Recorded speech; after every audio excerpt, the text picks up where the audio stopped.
just as we have recognised the pressures that they're bringing on us. They're trying to discredit us, and the Labour elite, the people at the top, are pressing on local politicians, local members of the Labour Party in a way that is outrageous. Everybody has the right to form an opinion and to express it, especially when those people represent us. They should not be forced to be silent. So that's the context in which I'm pleased to invite one of our local Labour councillors to speak now. So would you please welcome Zahira.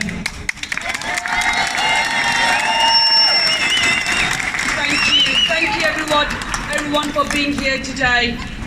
This conflict did not start on the 7th of October. There has been a long and difficult history in the Middle East. It started because Great Britain decided to give land to create a Zionist state. This was known as the Balfour Declaration, a declaration of the British government to hand over land in Palestine to the Zionist movement, and thus is what began the creation of the Israel state. The Balfour Declaration failed to recognize the political rights of the Palestinian people. Now imagine having to write the names of your children on their legs, on their arms, and on their body, just in case they are bombed and you have to find their bodies in the rubble. That's what Palestinian mothers are having to go through. We will not be silent on this. Bombs kill indiscriminately. Gaza is offline. There is no internet. The Israeli government is trying to hide what they are doing in Palestine. We need to continue to amplify the voices of the Palestinians. What happened in Israel was outrageous, but we have to be equally outraged at what is happening in Gaza.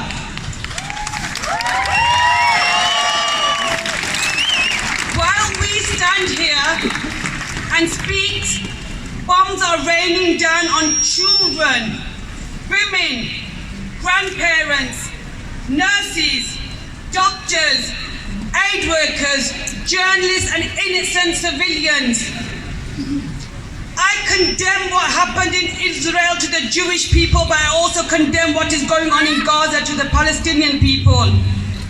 Israel has not only set aside its responsibilities under international law, it is purposely violating them.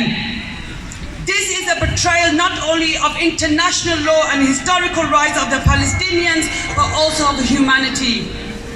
We need to ask this pathetic government how many more children need to die before they call for a ceasefire. The images coming out of Gaza are harrowing and raise deep concerns. Israeli violations have been made possible in part because the diplomatic and vocal support of the British and American establishment. All religions are peace. It's governments that are corrupt. I bear witness. I can't turn the other way. I can't stay silent. I visited Palestine. I've met families in Jerusalem, the West Bank, and Nablus. I talked to them about their life.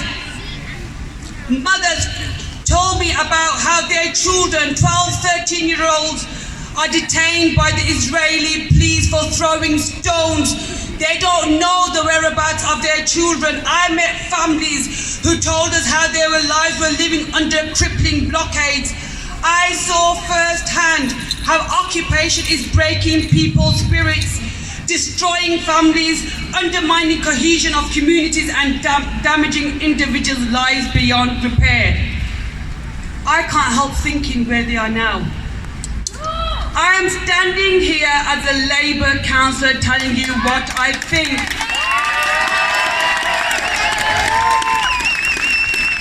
And many of my Labour Muslim colleagues are here today and have all been fighting in that council on behalf of the Palestinian people. We have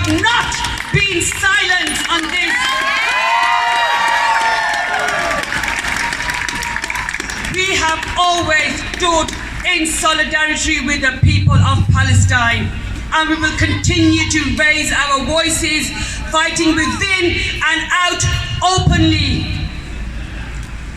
The Israeli government has killed nearly 7,000 civilians in less than 18 days. They have ordered 1 million to leave their homes and cut off food, water, power to a trapped nation, and promise more to come. Air strikes are morally and politically wrong. The world is looking on with horror and demands the immediate end of the terror, urgent humanitarian aid, the release of hostages, an end to the occupation, and a serious international initiative to bring lasting peace and justice for the Palestinians. Thank you.